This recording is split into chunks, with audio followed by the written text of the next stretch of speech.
Neal, how angry are you after that one? About angry, just it's a tough time at the moment.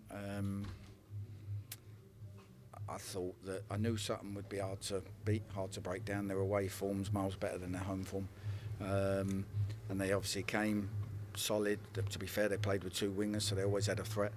And you get your noses in front, and you think that should be what you need. But the more the game went on, the more anxious we got, the more we stopped playing, the more we stopped. And I think that comes from when you haven't won a game in a few, you're desperate to win, so you just try and see the game out. And obviously that's backfired on us with a sloppy goal.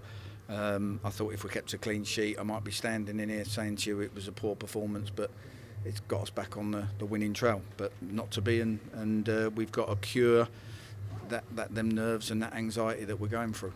Why do you go away? I know you've just mentioned there that you think it might be a confidence thing, that you go away from doing what was working for you in the early stages. Is that because you're telling them to be more defensive or change it, or is that the players doing that themselves? No, we worked on defending because we conceded 14 goals. So if we'd have conceded another 3 today and I said I hadn't even touched defending in the coaching sessions, you'd all be asking me why. So we obviously worked on defending, making sure we defend crosses, set pieces better. So we've done that, and sometimes when you do that, you take your eye off the ball with your play. But I thought, I think mentality is a big thing. The psychology of sportsmen and women is huge, and I think we've gone from free flowing, joining in with attacks, trusting each other, trusting what we're doing, to just that tiny 10% of doubt. And we're turning the ball over, and then the moans and groans come, and then we sort of progressively got worse as the game went on. So it's not a tactical instruction the moment you go a goal up, you don't then go shut up shop or anything like that. It's the players that are feeling nervous at that point, maybe, and getting edgy. Perhaps, yeah. I think that's what I saw out there was a very anxious team. That when you have anxiety, you can play like individuals, and we turned into 11 individuals rather than a team. And people weren't running in the right places. It looked like people were passing the buck. You have it, no, you have it, rather than turn, play. Where's our angles? And like I say, too many players didn't get into the game. Is there anything you can do about trying to improve that mentality and that confidence apart from winning games? I think winning games is the big thing. We can train, we can work on all the stuff in training. The boys know how we try and play and how we try and problem solve. And when the small amount of spells, I don't think either goalkeeper's made a save throughout the whole game. Barely a save, and the game's ended up 1-1. I mean, for me, it was a horrible game to watch. I'm sure it was a horrible game to watch for the fans, and that's rare I've said that, because we've been quite entertaining at times this season. But we've got to get over it, and get over it quick. We've got another 9 games between now and mid-January, so we've got to get over it quick, or the season can fade away. What do you put the lack of creativity, lack of excitement down to today? Is that again mentality? Yeah, of course. When you're playing well, it flows. It's anyone that's been involved in sport, when you're confident, you trust people, you run off the ball, you make the runs, you know that it's coming. But when you lose that 10%, you clam up a bit, and we become a bit nervous, and then it becomes a scrap, and then they become better at the scrap than we did. We lost too many battles, and the more the anxiety gets around the ground, the worse we got.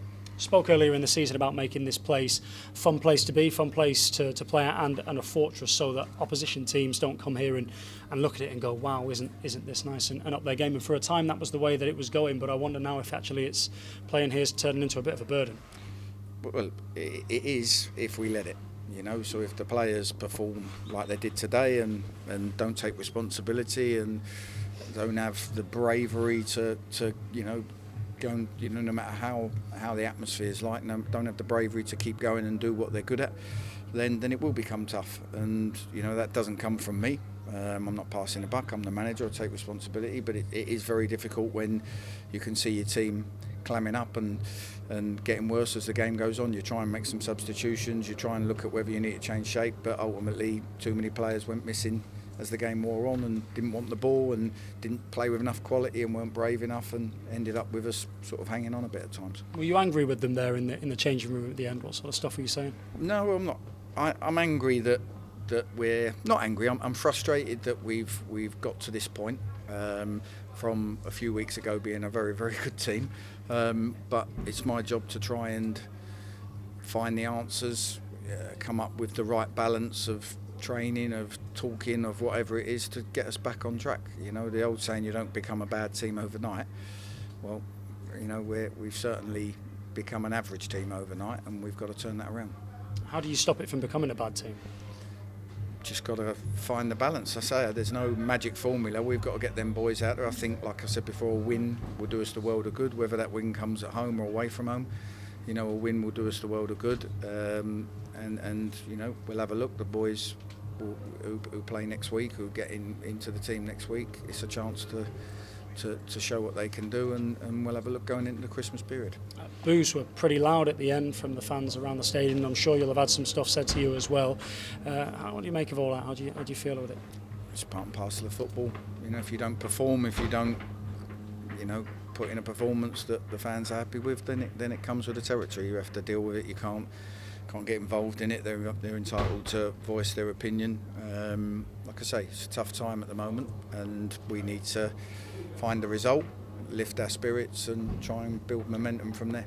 FA Trophy next week, and almost like a free hit to get that, isn't it? It's not in the league, which in itself you could go, well, I'd rather a league game, but if you can get a win in the FA Trophy, then it's a nice little free hit to try and build on that confidence. Yeah, it's a time to give players who we think are good players some game time as well. So, you know, we probably will mix the team up a little bit next week, but it will be very strong still.